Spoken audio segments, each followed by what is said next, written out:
We turn now once again to Ukraine's ambassador to the U.S., Oksana Markarova. Madam Ambassador, thank you for coming back. I want to ask you about these horrific reports out of Mariupol. A local government official there said that the Russian military is moving people into camps and moving them out of the country. Do you have any insight into what is happening on the ground? We're hearing all these horrific reports about targeting the school, the art school with 400 people hiding in the basement, about, retirement home in Kreminne, elsewhere, where more than 50 people died from shelling. And what happens in Mariupol is an epitome of war crime. I mean, encircled city without food, without anything for 13 days, 14 nowadays, putting a resistance. And instead of simply opening a humanitarian corridors, as we agreed, and letting people out and letting supplies in, Russians are just trying to take the city down. So, and people in the city continues to fight. So all our heart goes to them, and we're trying to do everything possible on diplomatic front and elsewhere to help the people of Mariupol. Does the government have any idea exactly where these people are being moved? I mean, the reference to camps was compared to World War II when Nazis forcibly moved people into other countries.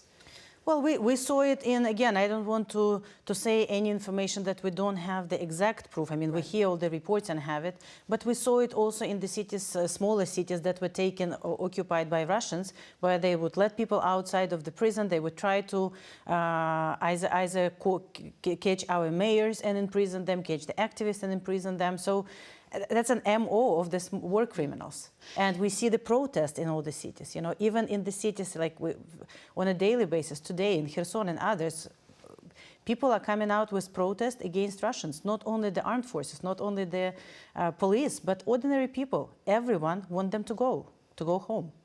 This week, your president made an emotional speech to Congress. Congress authorized $13 billion in emergency support to Ukraine. But one of the things your president said was a personal appeal to President Biden to be leader of the nation, of this great nation, but also to be leader of the world. President Biden goes to NATO this week. How do you want him to lead the world? What is the U.S. not doing still? Well, we've seen exceptional leadership from the U.S. during the past 3 weeks, and deterring Putin before the war, trying and helping us a lot during the first weeks of this war. Now we all have to understand that even though we all are united in this effort in helping Ukraine, Putin is not changing his behavior. It's quite different. He's actually turning to terror and doing what the war criminals do, not what the armed forces are doing. So it's a clear message to all the civilized world that we have to step up too. Ukrainians will not give up. We will continue defending our homes. We don't have any other choice. And I think it's time that every passing day is a chance to stop this war.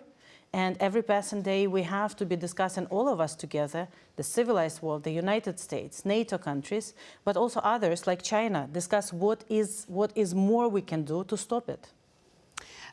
Ukraine's constitution references joining NATO, but your president has said, even just a few days ago, that Ukrainians must admit the West has indicated Ukraine won't be a member of NATO. Is he signaling room for more of a diplomatic opening there? I just keep hearing that the diplomacy goes nowhere.